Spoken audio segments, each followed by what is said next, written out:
Before I had the procedure done, my teeth were so bad that there were a lot of things that I wouldn't do. I wouldn't public speak. I was embarrassed. I felt judged. I was ashamed. It took me 5 years to find another dentist because I didn't want to open my mouth for anybody. I didn't want anybody to see how bad they were.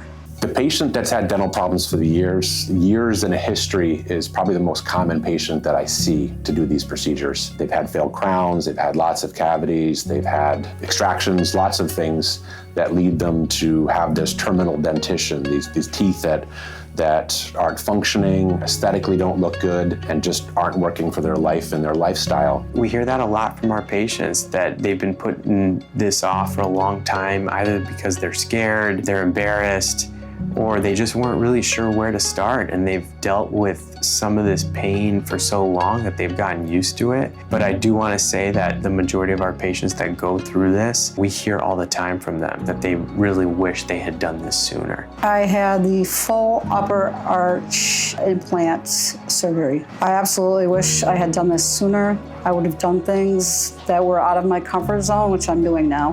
When patients come in, they're contemplating and trying to decide what options they want to do, and it's common that they're discussing a complete denture versus a hybrid restoration, and they're very different. A complete denture is something you're going to take in and out. Most people have the visions of their grandparents in a jar and a glass next to their bed, and a hybrid restoration is very different. It doesn't come in and out. It's a fixed restoration, so these are teeth that don't come out, and they're essentially screwed into anywhere from 4 to 8 implants. They're permanent and they're long lasting in comparison to dentures that may fall out when you're talking or that have to be taken out at night to clean.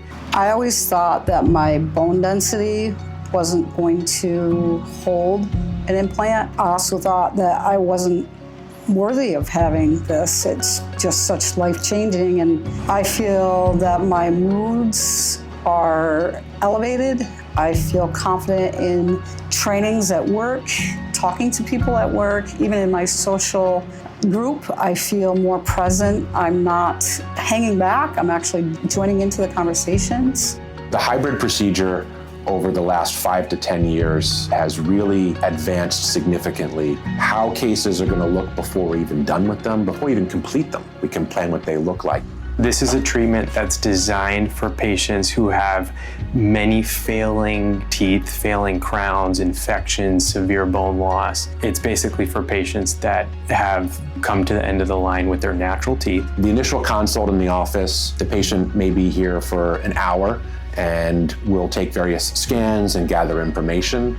But behind the scenes, we're reviewing the CT scan, reviewing clinical pictures, we're working with the lab to evaluate tooth position, plan smiles and smile design. So when I came to Western Mass Perio and I sat in that chair, I didn't feel judged. I felt professionalism. I felt that they cared. They wanted to hear what I wanted. I told them that I wanted to smile again, and they gave me so much more than that.